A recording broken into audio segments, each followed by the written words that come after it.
ಮೊಟ್ಟ ಮೊದಲ ಬಾರಿಗೆ ನಮ್ಮ ವೇದಿಕೆಯಲ್ಲಿ ಭಟ್ರ ಜೊತೆಗೆ ಕಹಾನಿ ಮೇ ಟ್ವಿಸ್ಟೆ ಅಂತ ಅವರ ಆತ್ಮಸಾಕ್ಷಿನ ನಾವಿಲ್ಲಿ ಕರೆಸ್ತಾ ಇದೀವಿ. ನನಗೆ ಆತ್ಮ ಇದೆ ಅಂತ ಯಾರ ಹೇಳಿದ್ದು? ಫಸ್ಟ್ ಟೈಮ್ ಕಾನೂನ್ನ ಕೈಗೆ ತಗೊಂಡಿದ್ ಯಾವಾಗ ನೀವು? ನದಿ ಮೂಲ ಹುಡುಕ್ಬಾರ್ದು, ಋಷಿ ಮೂಲ ಕೆದಕ್ಬಾರ್ದು, ಪ್ರಾಯದ ಕಟ್ಟೆ ಹೊಡೆದ ದಿನಾಂಕನ ನೆನಪಿಟ್ಕೊಳ್ಳೇಬಾರ್ದು. ಎಲ್ಲ ಹೇಳ್ಬಿಡ್ತೆ ಅಂದ್ಕೊಂಡೆ ಕಣ. Thank you.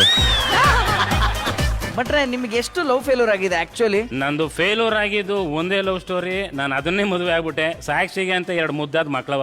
ಆತ್ಮಸಾಕ್ಷಿ ಕರೆಕ್ಟ್ ಆಗಿ ಎಲ್ಲ ಉತ್ತರ ಕೊಡ್ತಿದ್ಯಾ ಭಟ್ರೆ? ಹೌದು, ಒಬ್ಬಳನ್ನೇ ಎಷ್ಟು ಚೆನ್ನಾಗಿ ಪ್ರೀತಿಸ್ಬಿಟ್ಟೆ ಅಂದ್ರೆ ಇನ್ನೊಬ್ಳನ್ನ ಪ್ರೀತಿಸೋ ಧೈರ್ಯನೇ ಬರ್ಲಿಲ್ಲ ರೀ.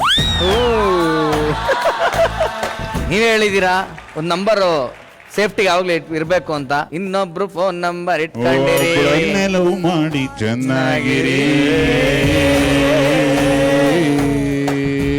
ಇನ್ನೊಬ್ಳ ಫೋನ್ ನಂಬರ್ ಇಟ್ಕೊಂಡಿರಿ. ನಾನ್ ಬರ್ದಿಲ್ಲ, ಅದು ಅವ್ನು ಬರ್ದಿದ್ದು.